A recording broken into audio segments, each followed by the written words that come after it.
Good evening, everybody. I'm Fictional Crystals, and Steven Universe has great foreshadowing.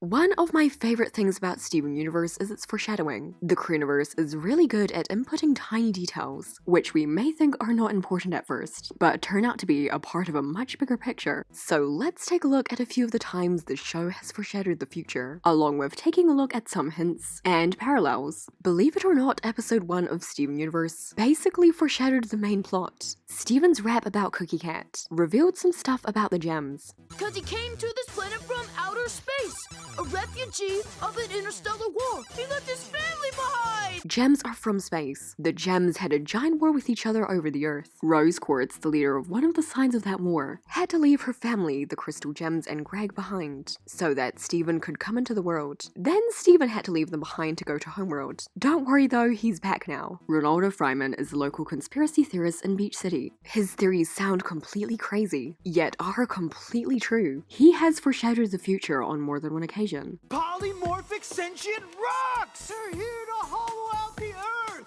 It's part of the Great Diamond Authority! To snatch up humans for a human zoo? It started with the Great Diamond Authority theory, then the Human Zoo theory, then this chalkboard in the background, which showed that the Diamond Authority plus a kindergarten injector drill equals an angry gem. That angry gem being Peridot, because not long after this episode, we saw Peridot in the kindergarten, and we saw 2 of the diamonds, one of which she was working for. It's always a good idea to keep your eyes and ears open when it comes to Ronaldo. You never know what he says that could be right. There's certainly some stuff from the much hated episode Rock Ronaldo that was foreshadowing, we just don't know what yet. Not to mention his real-life Tumblr blog. The mural in Serious Steven has been much talked about. We're still not quite certain on what it means, but this does look familiar. And Rose is holding a pink diamond. Pink diamond was the gem she used to serve, and the diamond who gems believe she shattered. Backgrounds in Steven Universe can be just as important as the foregrounds. They are beautiful, but that's not the only thing. In the ancient Sky Arena, we can see the original Great Diamond Authority insignia. There are 4 colors on it: white, yellow, blue, and pink. The pink one is falling apart, and one of the 4 statues in the arena had completely crumbled away. The remains of the statue show a hand holding a knife. Later on, we found out that Pink Diamond had been shattered, and according to Gems, it was done with a sword.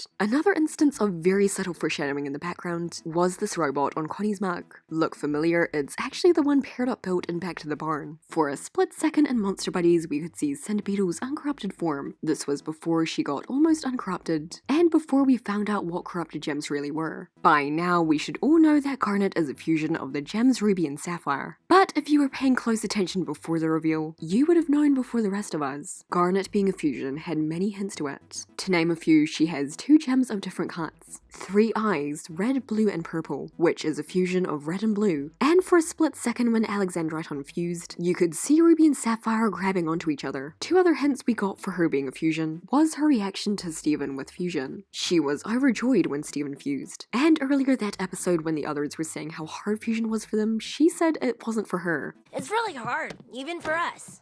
Not for me.